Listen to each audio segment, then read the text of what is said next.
بسم الله الرحمن الرحيم عم يتساءلون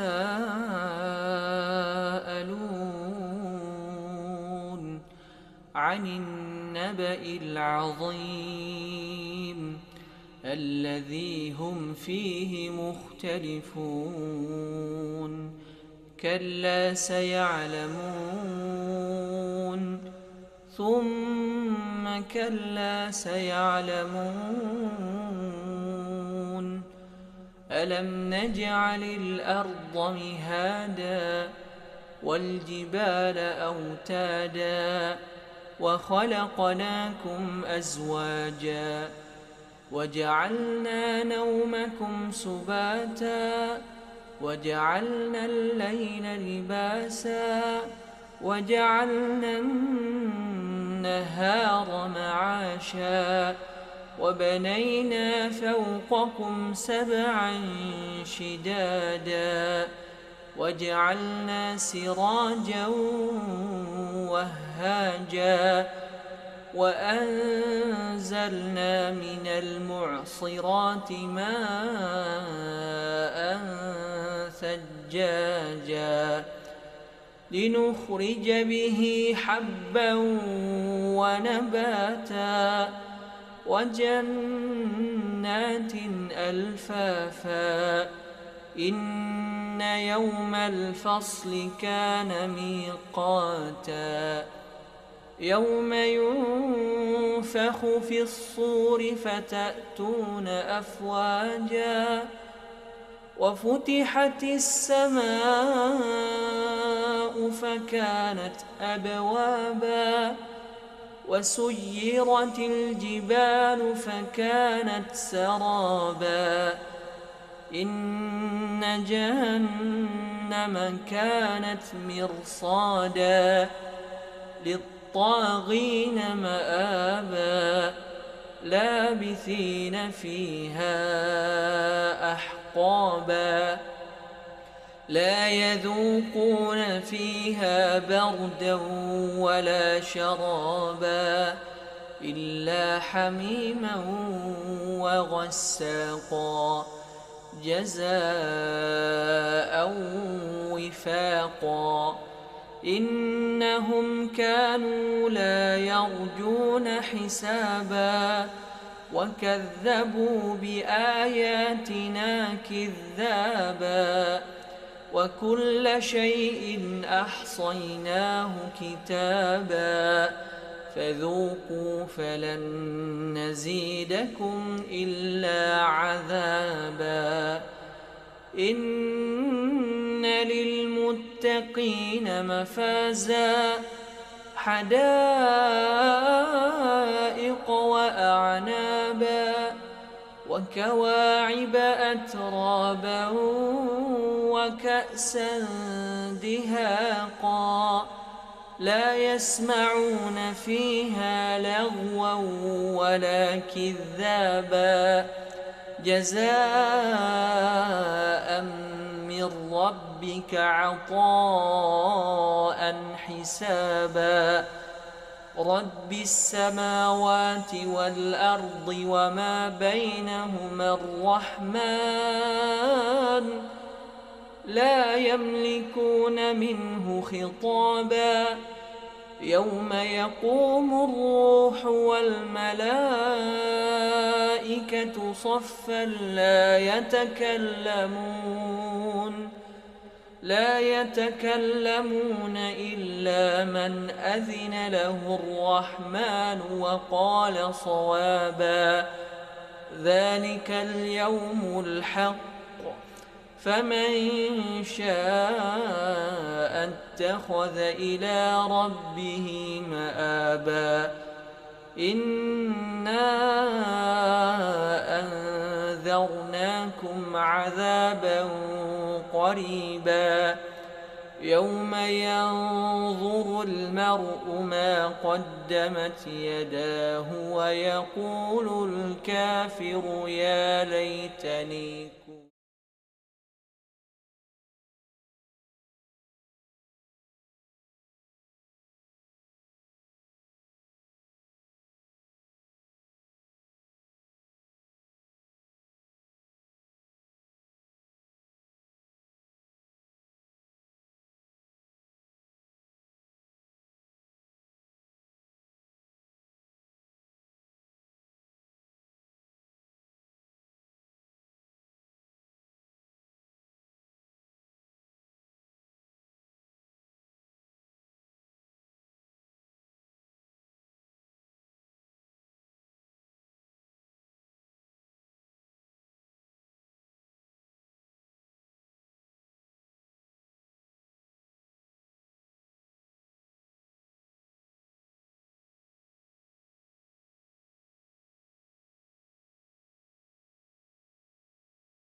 biasa kita sebagai seorang pedagang tentu ada saatnya kita mendapatkan momentum, mendapatkan keuntungan yang banyak. Ada saatnya kita mendapatkan keuntungan yang tipis-tipis. Karena sesungguhnya satu di antara hal yang mempengaruhi nilai mahalnya sesuatu di antaranya adalah faktor waktu. Dalam satu tahun Allah menghadirkan bulan suci Ramadan yang tentu tidak kita temukan hari-harinya di bulan-bulan yang lain sepanjang tahun. Begitu juga di bulan Dzulhijjah, terutama 10 pertamanya yang merupakan hari-hari yang termulia, yang sampai para ulama ketika akan mengkompromikan mana hari yang paling mulia antara 10 terakhir bulan suci Ramadan atau ke 10 pertama daripada bulan Dzulhijjah. Ibnu Qayyim rahimahullahu ta'ala menyebutkan dan beliau mengkompromikan dengan mengatakan kedua hari ini agak sulit untuk kita mana yang kita nomor satukan dan mana yang kita nomor duakan. Begitu mulianya. Dan kemudian beliau mengatakan, andaikan pun kita terpaksa harus menyebutkan mana yang paling mulia, ternyata kedua 10 itu memiliki kemuliaan dari sisinya masing-masing. Beliau mengatakan bahwa kalau kita ingin membandingkan antara malamnya 10 terakhir bulan suci Ramadan dan malamnya 10 pertama daripada bulan Dzulhijjah, maka lebih mulia malamnya 10 terakhir daripada bulan suci Ramadan daripada malamnya 10 pertama daripada bulan Dzulhijjah. Itu karena ada satu hari, ada satu malam di situ yang menurut hadis-hadis dan keterangan yang banyak dari hadis-hadis yang sahih, itu karena prediksi kemungkinan terjadinya Lailatul Qadar di malam-malam yang disebutkan tadi. Adapun kalau kita ingin bertanya bagaimana dengan siangnya, maka Ibnu Qayyim mengatakan kalau kita ingin membandingkan waktu siangnya 10 pertama bulan Dzulhijjah dan 10 terakhir daripada bulan suci Ramadan, beliau mengatakan siangnya 10 pertama bulan Dzulhijjah lebih mulia dibandingkan dengan siangnya 10 terakhir daripada bulan suci Ramadan. Jadi ada yang kemuliaannya pada malam hari, ada yang kemuliaannya pada siang hari. Kata beliau itu diusapkan karena adanya amalan yang paling mulia yang merupakan salah satu rukun Islam, di mana amalan haji itu kebanyakannya terjadi pada siang hari.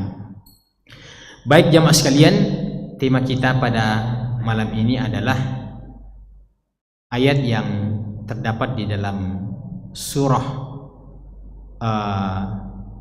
Asy-Syarah atau Al-Insyirah, tepatnya pada ayat yang ke-5 dan 6. Kita jadikan sebagai tema fa inna ma'al usri yusran, inna ma'al usri yusra. Ini ayat yang kita pilih, ayat yang cukup memberikan inspirasi kepada kita, terutama bagi kita yang dirundung berbagai masalah dalam kehidupan kita ini. Masalah yang sangat pribadi atau masalah dalam arti kita sebagai umat Islam di negeri ini. Maka Allah Subhanahu wa taala dalam ayat ini mengatakan fa inna ma'al usri yusran, Inna ma'al usri yusra. Sesungguhnya setiap ada kesulitan. Setiap ada kesulitan. Kesulitan ini umum.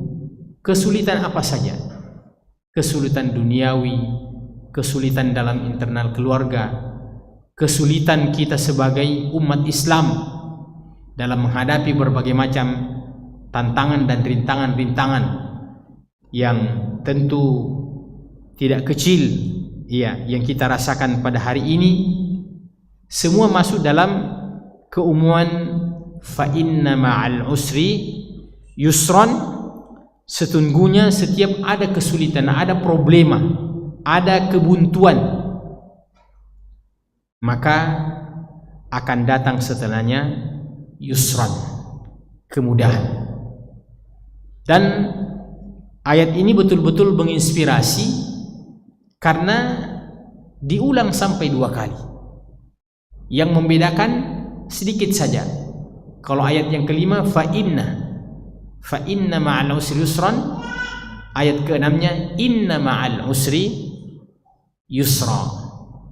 Setiap ada kesulitan akan datang setelahnya kemudahan, dan setiap ada kesulitan akan datang setelahnya kemudahan.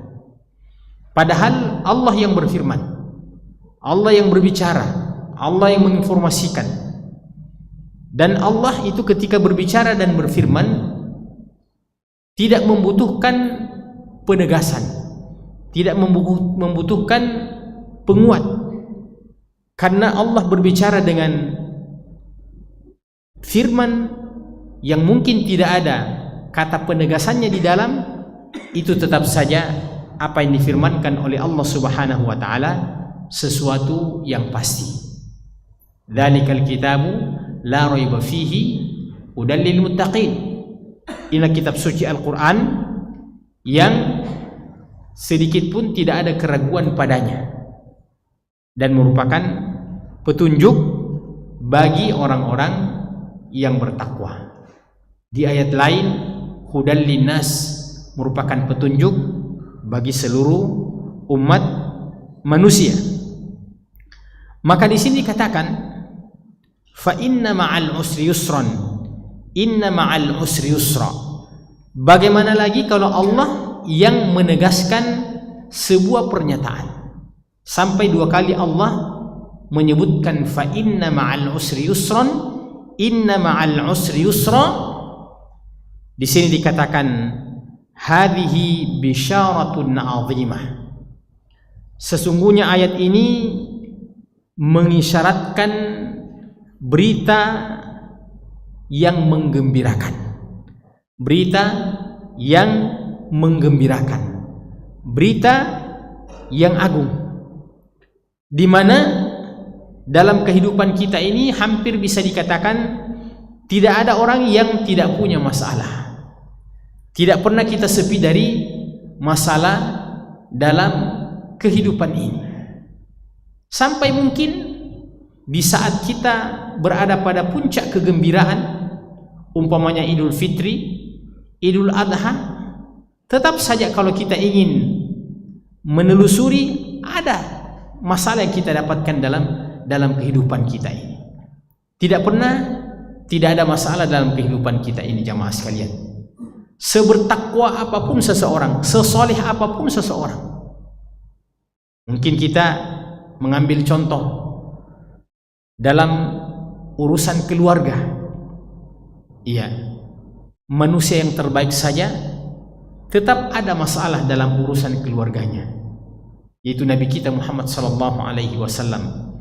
Manusia yang terbaik, manusia yang paling bertakwa, dan istri-istri beliau itu bukan wanita-wanita biasa.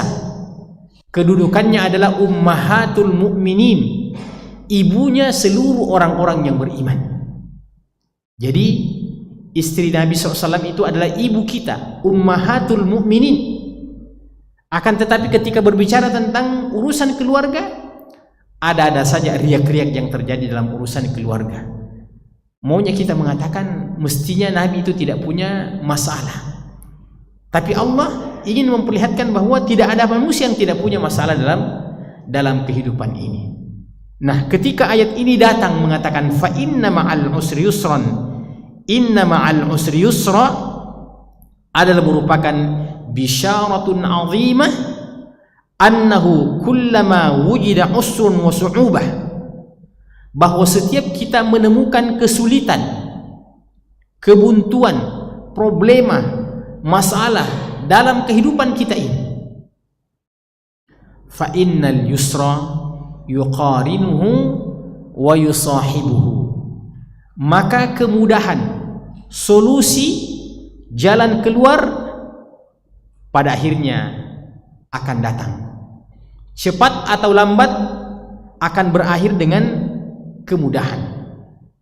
Umpamanya di antara kesulitan itu adalah kekalahan.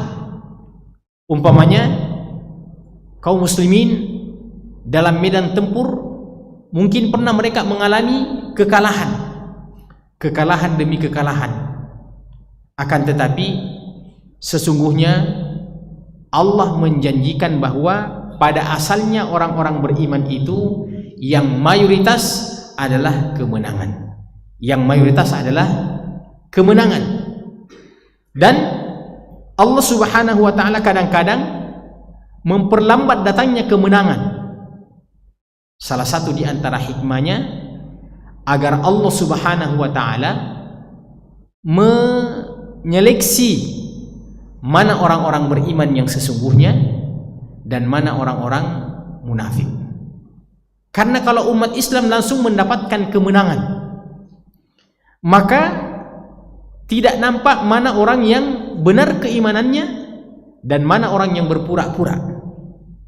Karena orang munafik itu akan selalu nebeng mengambil manfaat kepada siapa saja.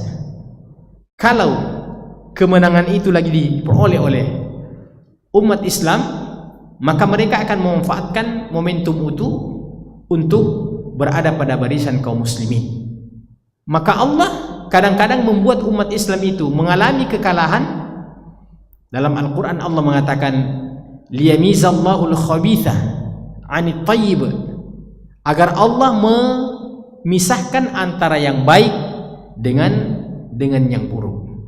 Karena kalau kita mengalami kekalahan, kita mendapatkan musibah, kita mengalami berbagai macam bentuk pengorbanan, tidak semua orang bisa bertahan ketika kita mengalami kesulitan, ketika kita kalah. Tapi ketika kita mendapatkan kejayaan, maka semua orang bisa bergabung di situ. Semua orang bisa bergabung di situ.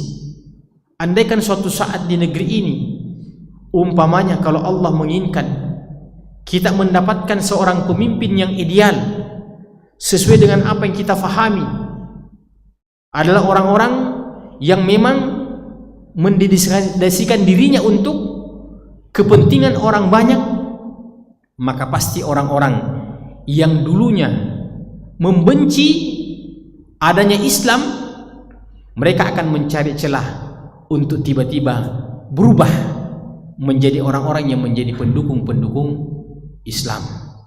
Kalau sekarang ini kita lihat apa yang terjadi jamaah sekalian, itu jelas di saat umat Islam dalam keadaan lemah, maka tidak semua orang bisa bersama dengan umat Islam yang mengalami kelemahan dan kekalahan itu. Apatah lagi kalau kita berbicara dengan keadaan kita pada hari ini jamaah sekalian, di mana umat Islam pada hari ini mendapatkan ujian yang sangat berat, di mana ujian yang datang dari Allah Subhanahu wa taala terkadang apa yang kita inginkan itu tidak berpihak kepada kita. Maka di sini katakan ini satu janji yang pasti dari Allah Subhanahu wa taala.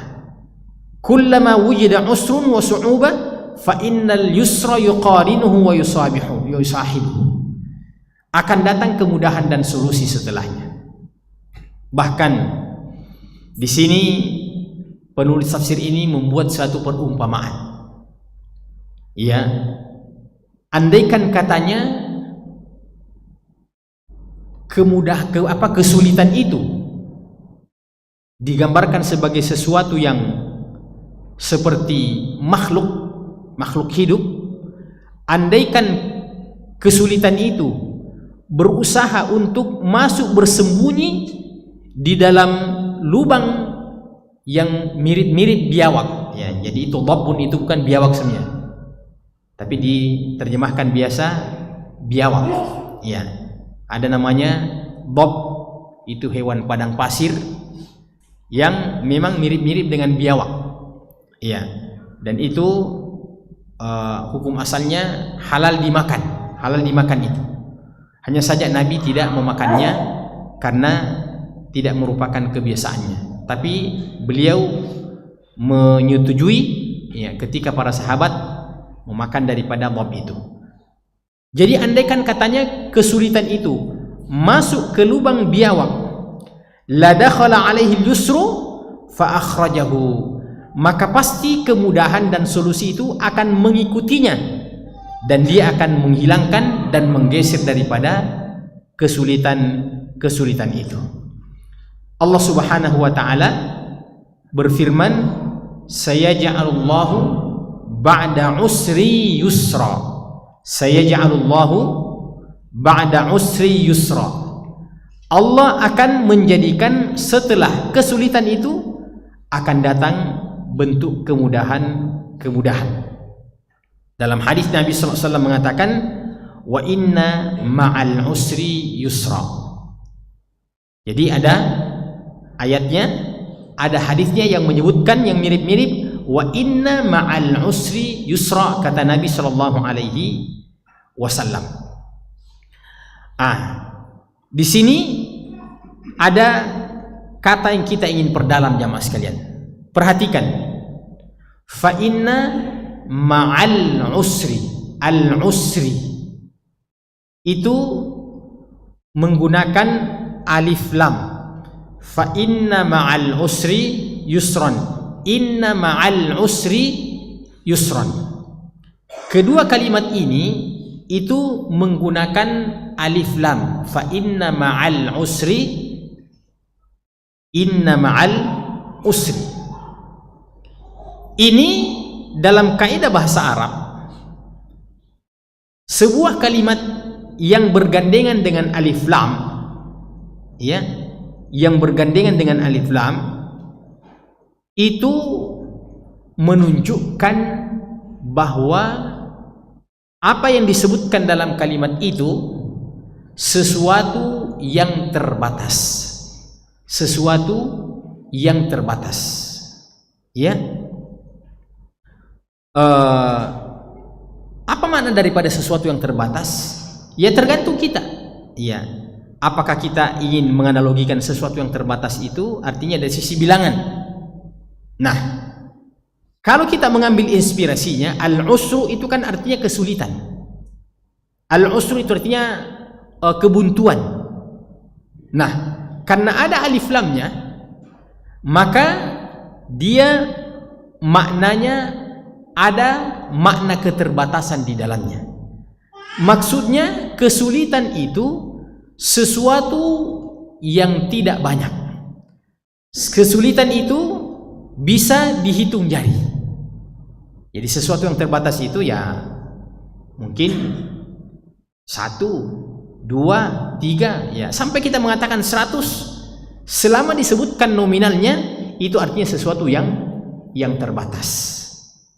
Dan dalam ayat ini inspirasinya Allah mengatakan fa inna ma'al usri, kemudian Allah katakan inna ma'al usri. Makanya dikatakan ketika bergandengan dengan alif lam pada kata al-usru itu, pada dua ayat ini menunjukkan bahwa hal ini sesuatu yang terbatas, sesuatu yang sedikit, sesuatu yang dikenal, dan sesuatu yang diketahui.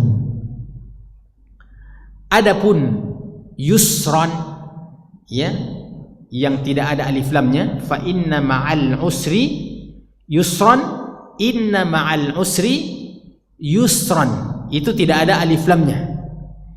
yadullu ala tikrarihi falan yaghliba usrun yusraini, itu adalah kalimat dalam bahasa Arab namanya nakirah yang menunjukkan sesuatu yang tidak terbatas. Yang menunjukkan sesuatu yang tidak terbatas. Jadi kalau seandainya kita mengatakan usrun tidak ada alif lamnya, kesulitan itu sesuatu yang tidak terbatas. Tapi karena menggunakan alif lam al-usru, akhirnya kesulitan itu sesuatu yang terbatas. Maka andaikan Allah juga mengatakan fa inna ma'al usri al-yusra, pakai alif lam, wa inna ma'al usri al-yusra, maka karena alif lam itu bergandengan dengan yusran, maka kita juga memahami itu sesuatu yang terbatas. Tapi karena tidak ada alif lamnya di situ, maka yusran yang artinya solusi, ya, jalan keluar, kemudahan, kemenangan, itu artinya sesuatu yang tidak terbatas. Nah, setelah kita fahami itu, berarti kita bisa membuat logika. Bagaimana mungkin sesuatu yang sedikit, sesuatu yang terbatas bisa mengalahkan sesuatu yang tidak terbatas? Ini kalau umpamanya kita mengambil analogi katakanlah musuh. Iya. Katakanlah musuh. Nah, musuh yang terbatas itu bernama al-usru. Iya. Kemudian lawannya yang tidak terbatas itu namanya yusrun. Maka mana mungkin al-usru yang terbatas ini dapat mengalahkan sesuatu yang tidak terbatas? Atau mungkin kita bisa membuat perumpamaan begini, hilangkan lemak. Ya, ada kasihan orang, ya, tiba-tiba, ya, ini orang umum, ya, ya mungkin dia lihat penampilan kayaknya ustaz ini, tapi saya pakai celana di bawah lutut saja. Dia tanya, saya bilang muslim pak, saya bilang maksudnya tanyakan saya orang Islam. Oh ya, saya orang Islam. Ya, dia tanya begitu. Nah, ternyata dia tanya ke saya, orang di pinggir jalan saya tidak kenal, dia juga tidak kenal saya. Ternyata problemanya itu sudah berhari-hari tidak pulang ke rumahnya, kesian. Tidak pulang ke rumahnya karena istrinya menuduhnya berzina. Ya, dia bilang istri saya tidak mau terima saya karena ini dia tuduh saya berzina katanya. Wal'iyadzubillah. Jadi saya bilang, oh tidak semudah itu pak, tidak semudah itu, ya, tidak semudah itu yang seperti itu. Oh itu, ya saya kasih kata kesimpulan. Silang itu, ya, dalam hal seperti itu kalau memang kita tidak melakukan dan tidak ada saksi, itu sesuatu yang sangat berat, ya, dalam masalah itu. Ya intinya, saya temukan lagi orang yang punya masalah, kasihan, yang saya tidak bisa membayangkan dia tidak bisa pulang ke rumahnya. Nah, andaikan kita berada pada puncak kesulitan itu, maka kita membuat perbandingan. Kita membuat perbandingan. Terserah perbandingan itu bahwa antara kesulitan dan kemudahan, antara kegagalan dan keberhasilan, selalu kalau kita ingin membuat bandingan itu, paling minimal tidak pernah satu-satu. Paling minimal itu adalah kalau kita membuat hitungan 1:2. Ketika ada kesulitan, di situ akan berdiri 2 kemudahan. Nah, begitu maksudnya. Ketika ada 1 kesulitan, bisa kita buat di situ kemungkinan ada 3 solusi. Bahkan tidak terbatas. Ketika ada kesulitan, sebenarnya solusi itu tidak terhitung. Solusi itu tidak terhitung. Inilah makna daripada fa inna ma'al usri yusran, inna ma'al usri yusran.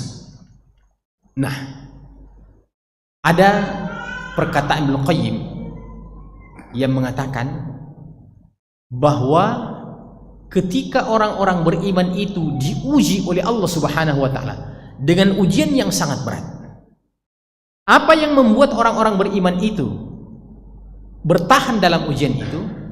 Karena adanya sifat kesabaran. Karena adanya sifat kesabaran. Saya kasih contoh, Pak. Iya. Itu kalau ada sesuatu yang menakutkan. Iya. Tentu ketika sesuatu yang menakutkan itu secara kasat mata memang merupakan sesuatu yang tidak mengenakan bagi kita, tentu kita anggap ini kesulitan, tentu kita anggap ini adalah musibah. Pasti itu, Pak. Tidak ada orang yang membahasakan musibah itu sebagai wah masya Allah ini bonus. Ya, tidak ada, Pak. Ya, ini baru-baru gempa di Jogja ya. Iya. Saudara kita di sana. Pasti mereka kesulitan, Pak. Momen-momen ya habis Idul Adha tiba-tiba dapat itu.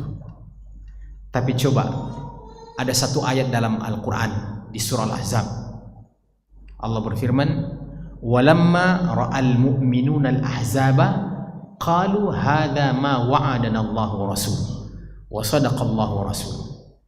Ketika pasukan kaum muslimin melihat musuhnya yang lebih banyak dibandingkan dengan mereka, karena perang Ahzab itu perang multinasional, artinya umat Islam dikepung oleh banyak pihak. Makanya ketika Irak itu dikepung, itu namanya perang multinasional yang dipimpin oleh Amerika, ya, diikuti oleh banyak negara. Nah, itu perang Ahzab itu seperti itu inspirasinya ketika di Madinah. Ahzab itu kelompok-kelompok yang banyak, ya, kelompok-kelompok yang banyak. Antara orang-orang musyrik Mekah itu berkonspirasi dengan orang-orang ahlul kitab Yahudi, Nasrani Madinah menghantam umat Islam pada saat itu.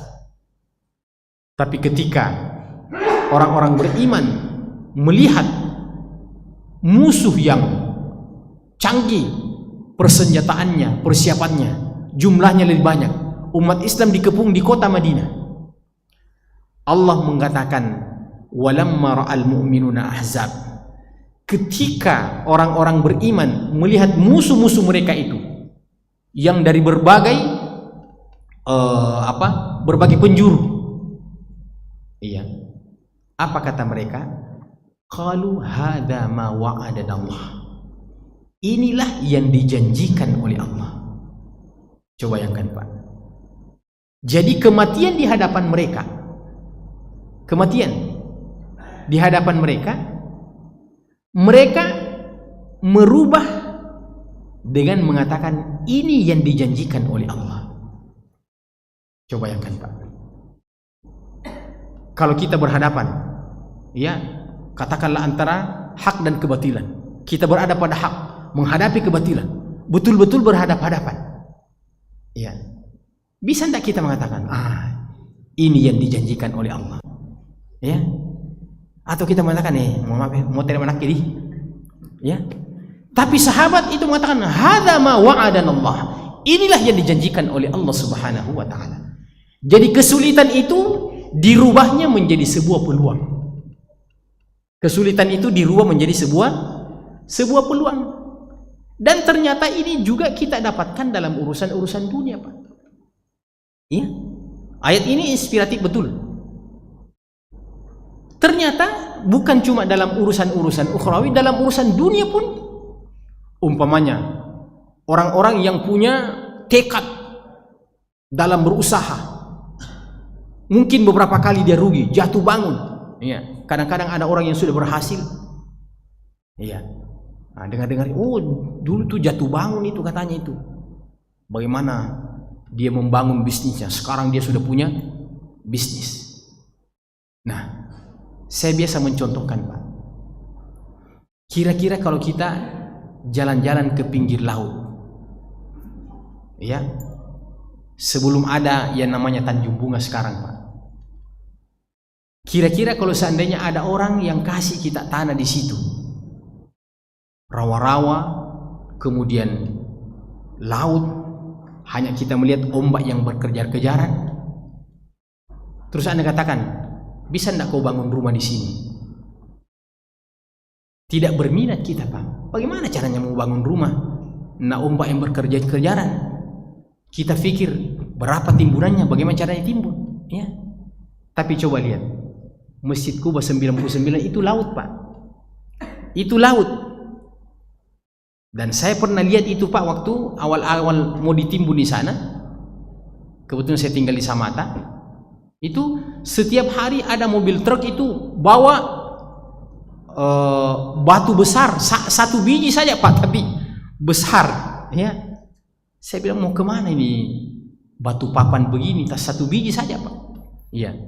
Oh, ternyata itu dibawa ke sana untuk timbunan awal itu, laut itu ditimbun pakai batu. Sekarang ini sudah berdiri megah di situ perumahan, ya, Citralen, ya. Coba bayangkan itu, Pak. Maka orang-orang beriman itu, kata Ibnu Qayyim, kenapa mereka bisa bertahan? Karena di antara yang mereka miliki adalah kesabaran yang tanpa batas. Kan kalau kita biasanya kata, jangan kau kasih begitu, Kak, ada batasnya, itu namanya kesabaran. Salah itu, Pak, ya. Jadi kalau ada batasnya kesabaran itu bukan sabar, ya. Jadi kesabaran itu tanpa batas, ya. Jadi yang bilang, jangan kasih begitu saya, ya. Ada tuh batasnya kesabaran, berarti tidak sabar. Nah, Ibnu Qayyim mengatakan kesabaran yang tanpa batas. Nah, ada cerita beliau tentang kesabaran itu. Andaikan katanya kesabaran itu ada wujudnya, ya, sering saya katakan di beberapa masjid. Andaikan kesabaran itu ada wujudnya, katakanlah dia berbentuk seorang laki-laki. Oh, inilah dia sabar, ya, bukan ustaz sabar, ya, sabar.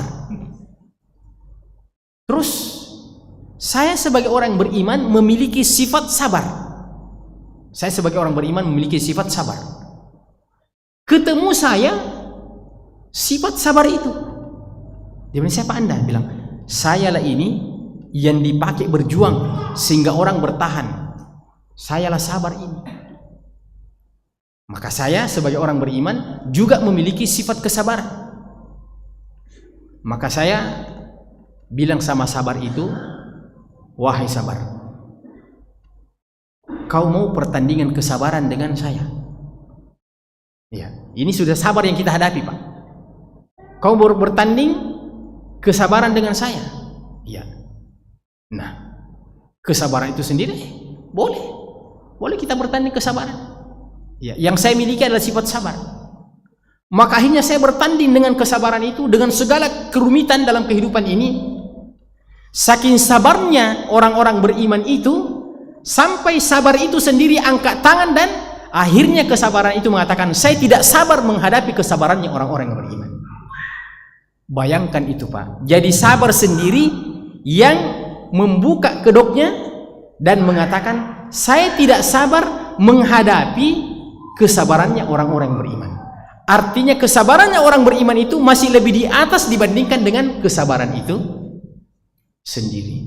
Nah, itu kajiannya Ibnu Qayyim, ya. Mudah-mudahan bisa difaham itu apa, ya, cerita-ceritanya itu. Iya.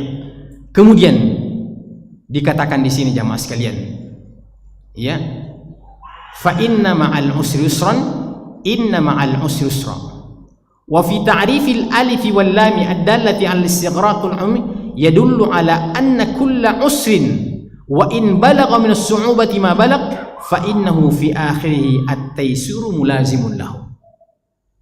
Jadi kalimat alif lam ini yang menunjukkan bahwa andaikan pun kesulitan itu, problema itu sampai pada puncaknya, tidak ada lagi di atasnya, fa innahu fi akhirih at-taysiru mulazimun lahu, maka pada akhirnya adalah solusi dan jalan keluar.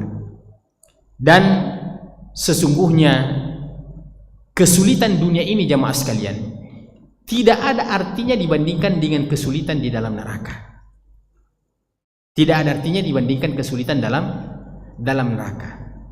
Kemudian keindahan dunia ini itu tidak ada artinya dibandingkan dengan keindahan dalam surga. Makanya orang-orang beriman di hari kemudian kelak nanti insya Allah, andaikan mereka dalam kehidupan dunia ini karena mempertahankan keimanan, mempertahankan keistiqomahan mereka, sehingga menghadapi berbagai macam tantangan-tantangan, rintangan-rintangan. Katakanlah mungkin orang-orang yang tegar dalam menyampaikan kebenaran. Yang istilah kita pada hari ini, ada orang-orang yang memang sudah putus urat takutnya ketika dia menyampaikan sesuatu. Dia tidak pernah lagi berpikir apakah ditangkap atau bagaimana. Yang penting dia qulil haqqa walau kana murran. Orang ini bisa dikatakan tidak terbatas lagi bagaimana kesulitan-kesulitan yang dihadapi dalam kehidupan ini. Katakanlah umpamanya kita ambil contoh Ahmad bin Hanbal, salah satu imam mazhab, Pak. Itu dipenjara oleh rezim pada saat itu gara-gara beliaulah yang tampil dengan berani menyuarakan bahwa Al-Quran kalamullah wa laysa bimakhluk. Al-Quran itu adalah firman Allah dan bukan makhluk. Ternyata ditentang pendapat beliau pada zaman itu. Gara-gara itu beliau dipenjara bertahun-tahun, mendekam di dalam penjara, dan beliau disiksa di dalam penjara itu sampai diceritakan bahwa bahagian punggung beliau itu mirip-mirip dengan tebalnya telapak kaki karena saking seringnya dia dicambuk pagi dan sore. Imam Ibnu Hanbal yang ternyata pada saat itu datanglah seorang kawannya, padahal ini seorang ulama besar. Datanglah seorang kawannya, dan di sini pentingnya untuk kita saling menguatkan, mengatakan, wahai imam, teruslah engkau konsisten berpendapat yang seperti itu, karena kapan kamu berubah, kemungkinan umat di akhir zaman akan melenceng pemahaman mereka tentang Al-Quran. Mereka akan mengatakan Al-Quran adalah makhluk dan bukan kalamullah. Makanya alhamdulillah, kalau ada orang di mana kita dengar yang melecehkan Al-Quran, baru-baru di Swedia, kemudian terakhir di Zaitun Panji Gumilang, itu di demo ribuan orang, Pak, hanya karena mengatakan salah satu di antaranya Al-Quran bukan kalamullah, tapi kalamnya Muhammad sallallahu alaihi wasallam. Kita menghadapi berbagai macam tribulasi dalam kehidupan kita ini, itu tidak ada artinya ketika sudah dimasukkan ke dalam surga orang-orang yang beriman itu.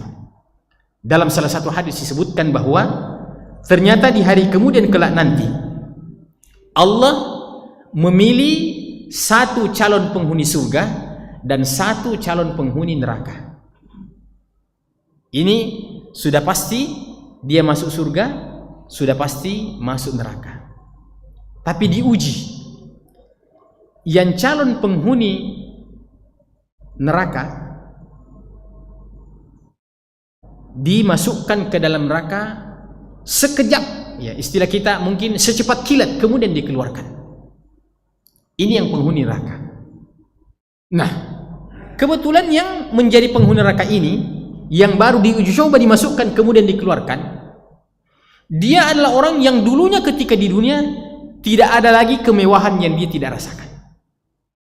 Semenjak dia lahir sampai mati, tidak pernah dia susah-susah, tidak pernah ada rintangan yang dihadapi dalam kehidupan ini. Akan tetapi dia tidak beriman kepada Allah Subhanahu wa ta'ala. Dia labrak seluruh aturan-aturan itu sehingga dia mendapatkan apa yang dia inginkan. Di hari kemudian Allah takdirkan masukkan ke dalam neraka. Dimasukkan sekejap, kemudian dikeluarkan, dan kemudian ditanya, wahai fulan, pernahkah engkau merasakan kebahagiaan ketika engkau di dunia? Ini orang tidak pernah susah ketika di dunia. Sayangnya dia tidak beriman. Ditanya, pernahkah engkau merasakan kebahagiaan, kemenangan, seluruh klimaksnya kemewahan-kemewahan dunia? Saking dahsyatnya dan saking perihnya itu siksa api neraka, walaupun hanya hitungan waktu yang sangat singkat, penghuni neraka itu, ini belum masuk, Pak, masuk kasih keluar, baru ditanya apa jawabannya penghuni neraka itu. Saking dahsyatnya, Pak, pada sebentar sekali dia bilang, tidak pernah rasanya aku pernah merasakan kebahagiaan ketika di dunia. Hilang memorinya tentang kesenangan dunia, saking dahsyatnya api neraka itu. Coba bayangkan, hilang ingatannya tentang kesenangan dunia dulu saking dahsyatnya daripada api neraka itu. Ya, Imam kita baca tadi, ya ayyuhalladzina amanu qu anfusakum wa ahlikum nara waquduha an-nasu wal hijarah 'alaiha malaikatun ghiladun shidad la ya'sunallaha ma amarahum wa yaf'aluna ma yu'marun. Hai orang-orang yang beriman, jagalah dirimu dan keluargamu dari siksa api neraka yang bahan bakarnya adalah terdiri dari manusia, bahan bakarnya manusia dan bebatuan. Nah, 'alaiha malaikatun ghilad. Ada penjaga-penjaga, malaikat-malaikat penjaga neraka yang semenjak Allah ciptakan tidak pernah tersenyum. Ya, yang semenjak Allah ciptakan itu malaikat yang ditugaskan untuk memang garang. Ya, 'alaiha malaikatun ghilad. Ya, yang keras, yang garang. La ya'sunallaha ma amarahum, tidak pernah bermaksiat kepada Allah apa yang diperintahkan kepada mereka. Memang tugasnya untuk, ya, istilahnya ngancam-ngancam. Ya. Wa yaf'aluna ma yu'marun. Adapun tentang calon penghuni surga itu diuji juga oleh Allah Subhanahu wa taala. Caranya diuji kurang lebih dengan penghuni neraka tadi. Dimasukkan ke dalam surga sekejap kemudian dikeluarkan. Ini belum, baru dicoba. Ya. Coba dimasukkan kemudian dikeluarkan. Begitu kira-kira kurang lebih maknanya itu hadis. Kemudian andaikan orang ini adalah orang yang dulu ketika di dunia dia merasakan berbagai macam tribulasi, tantangan-tantangan karena mempertahankan keimanannya. Mungkin dia dipenjara, mungkin ditangkap, mungkin dia difitnah, pokoknya semua. Tidak ada lagi yang dia tidak rasakan. Seperti Imam Ibnu Taimiyah yang tidak sempat menikah, Pak. Ibnu Taimiyah ulama besar, Pak, tidak sempat menikah karena pertimbangannya itu tidak akan bisa membahagiakan istrinya, karena masalahnya beliau itu dipindahkan dari penjara ke penjara. Hidupnya dalam penjara seumur hidupnya. Ya. Jadi itu, ya, boleh orang tidak menikah kalau dianggap dirinya bahwa tidak bisa membahagiakan orang. Ya. Kalau ada di sini tidak menikah, bilang kenapa benar? Saya kemungkinan dari penjara ke penjara, Pak, makanya saya tidak menikah. Belum itu, Pak. Enak jika kita. Ya, Ibnu Taimiyah tidak sempat menikah, Pak. Tidak merasakan, ya, kenikmatan dunia. Dan kita kembali tadi, andaikan orang ini ditanya, pernahkah engkau merasakan kesulitan, kemelaratan ketika di dunia? Dia akan mengatakan, rasanya tidak pernah sedikit pun ada ingatan saya bahwa aku pernah merasakan kesulitan dunia. Saking indahnya dan saking enaknya di dalam surga itu, sampai dia lupa memorinya tentang kesulitan yang pernah dialami ketika di dunia dulu. Inilah yang sesungguhnya fa inna ma'al usri yusran, inna ma'al usri yusra. Ketika kita mungkin malam hari, Pak, kita bangun sholat, ya, ngantuk-ngantuk, ya, memang susah, ya, tapi itu yang kita ingat. Susah di dunia ini itu karena kita akan dibalas oleh Allah Subhanahu wa taala kesenangan yang tidak akan pernah ada batasnya lagi. Begitu kita masuk dalam surga, semuanya khalidina fiha abada, kekal selama-lamanya tanpa akhir. Begitu juga bagi orang yang dimasukkan ke dalam neraka, khalidina fiha abada. Karenanya yang mengalami perubahan itu terkadang kita senang, terkadang kita sulit, terkadang kita lapang, terkadang kita sempit, terkadang ada uang, terkadang pace-pace. Itu hanya kehidupan dunia, Pak. Itu hanya kehidupan dunia. Adapun di hari kemudian kelak nanti, maka tidak akan ada perubahan. Orang yang senang, senang terus, tidak akan pernah sengsara lagi. Tapi orang yang susah, itulah kesusahan yang abadi, yang tidak akan pernah lagi ada kesenangan setelahnya. Jadi kehidupan dunia ini adalah kehidupan yang silih berganti, Pak. Ya, terkadang kita di atas, terkadang kita di bawah, berputar seperti ban kendaraan. Adapun di hari kemudian kelak nanti, Maka begitu Allah memberikan kesenangan pada seseorang, maka itu kesenangan yang tidak akan pernah lagi berakhir, tidak akan pernah lagi kesusahan, tidak akan pernah lagi ada problema. Makanya dalam surga itu jamaah sekalian, segala sesuatu yang dianggap itu kendala-kendala itu dihilangkan semuanya, karena surga itu adalah murni satu-satunya tempat yang berusaha untuk kita mencari negatifnya, tidak kita temukan negatifnya sedikit pun. Adapun neraka, tempat yang sedikit pun kebaikannya tidak ada. Itulah dua-duanya tempat. Makanya penghuni surga itu disebutkan mereka berkeringat. Itu kan keringat problem apa kan? Keringat membuat badan bau, membuat pakaian bau. Iya. Nah, disebutkan bahwa penghuni surga juga berkeringat. Nah, kalau keringatnya penghuni surga sama sifatnya dengan keringatnya penghuni bumi ini, itu masalah. Maka Allah rubah keringat-keringat penghuni surga itu berubah menjadi parfum-parfum yang menyenangkan. Ya. Jadi mungkin di surga nanti itu ya bisa saya kita sini kok kasih keringat. Ya. Karena memang enak, Pak. Ya. Tapi kalau di dunia sini kasih keringat. Apa? Ya. Itu ketotoi namanya itu. Di surga orang tidak buang air lagi, Pak. Ya, di surga tidak buang air lagi, Pak. Iya. Makanya di surga tidak ada kamar mandi, tidak ada WC. Iya. Di surga itu mohon maaf, ya. Wanita-wanita dunia yang masuk ke dalam surga itu tidak haid lagi dan tidak nifas lagi, Pak. Iya. Nah, kalau di dunia ini kadang-kadang seorang suami mau mendekati istrinya, ya. Apa boleh buat? Karena lagi haid. Iya, lagi haid. Iya. Apa solusinya? Ya, bersabar. Iya. Karena mau menikah juga lebih bermasalah lagi. Tunggu saja. Adapun di hari kemudian kelak nanti, kata Allah Subhanahu wa taala, "Walahum fiha azwajum mutahharah wa hum fiha khalidun." Mereka mendapatkan pasangan-pasangan yang suci. Kata para ulama, suci lahir dan suci batin. Suci lahir tidak nifas lagi, tidak haid lagi. Ya. Jadi di surga itu tidak ada lagi perusahaan softtek. Tidak ada lagi, Pak, karena tidak berlaku itu. Iya. Suci lahir, kemudian suci batin. Dalam arti laki-laki memiliki lebih daripada satu pendamping, bidadari.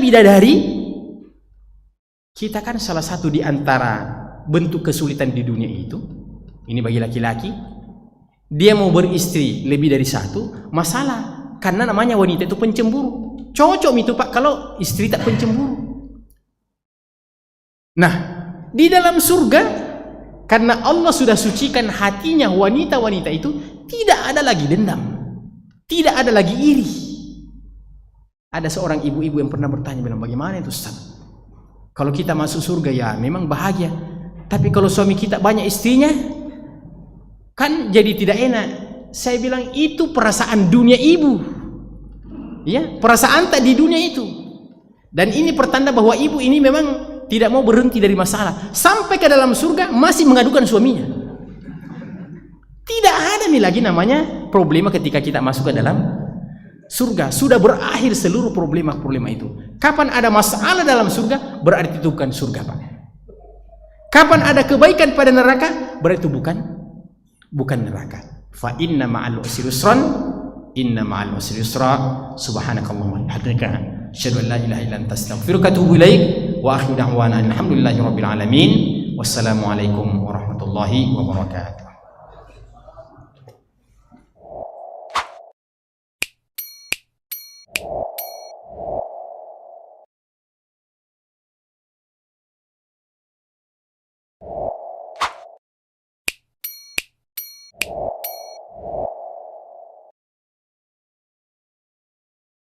Ya